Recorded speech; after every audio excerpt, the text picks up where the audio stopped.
Welcome all to my presentation. Myself, Dr. K Jagathis Babu, Head Department of Physical Education, Health Education and Sports, JJ College of Arts and Science, Autonomous, Pudukkottai. Today, we are going to discuss about the subject research methods in physical education. Under this, we are going to discuss research proposal. Basically, a proposal is nothing but outline of an study. For a systematic research and an elaborate planning is important. For example, while constructing a building, an architect first of all prepare a blueprint before starting actual construction. In the same way, a proposal is a blueprint for any study. Researcher need to submit research proposal to the faculty members or university bodies for approval. The researcher is not allowed to proceed further unless the proposal is discussed and approved. Sometimes it may be modified. Research proposal is having below mentioned parts: setting up the title of the problem, statement of the problem, hypothesis, a review of later literature, significance of the problem, limitation, delimitation, definition of the technical terms, procedure or methodology, bibliography. Let me discuss one by one elaborately. The first one is setting up the title of the problem. While setting up a title, it may be tentatively set up. If required, it can be changed or modified based on the suggestions. The title must be reflect the problem and its scope.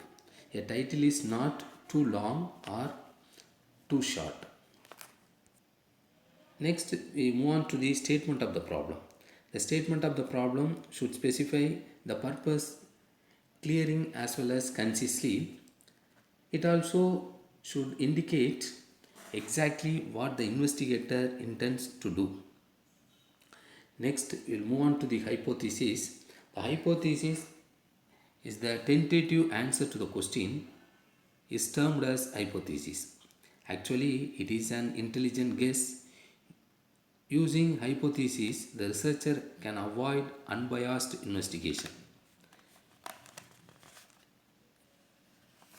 Let us move on to the review of related literature. By reviewing related literature, a researcher can identify what is already known and what is unknown.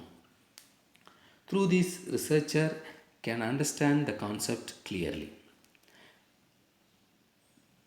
Next, we move on to the significance of the problem. The contribution of the particular study to the field of knowledge should be specified briefly. For example, if I am doing a study based on basketball game, the significance should specify its contribution to physical education field. Next, limitation and delimitation. The limitation is a possible shortcoming or influences which cannot be controlled. For example, the climatic condition, atmosphere, etc. The delimitation. Delimitation is a boundaries of the study. For example, number of subjects, variables, etc. The next we will move on to the definition of the technical term is provided to avoid misinterpreting. For example, consider the term athletics in India. It is meant for track and field events. At the same time, in America, it is meant for all the games. For example, if you are giving the word flexibility in your proposal, you have to explain what is the meaning of the word proposal. If you are giving the word agility, you have to mention the word, what is the meaning of that agility. Next, we move on to the procedure or methodology adopted. This section is highly technical in nature and should be written very carefully. The researcher will state clearly following headings. The one is the method of investigation, the second one is instrument to be used to collect the data, The third one is method of data collection. The fourth one is statistics to be used. The fifth one is probable result. Let me see the first one, the method of investigation. What method he is going to use? Either in experimental study, survey study, or historical study, the researcher must explain what method he is going to use. The next one is instrument to be used to collect the data. The instrument to be used to collect the data specified what are all the instrument used by the researcher. For example, for measuring flexibility, the researcher uses the goniometer, which is an instrument. Like that, the researcher or investigator have to specify that particular equipment. The next one is method of data collection.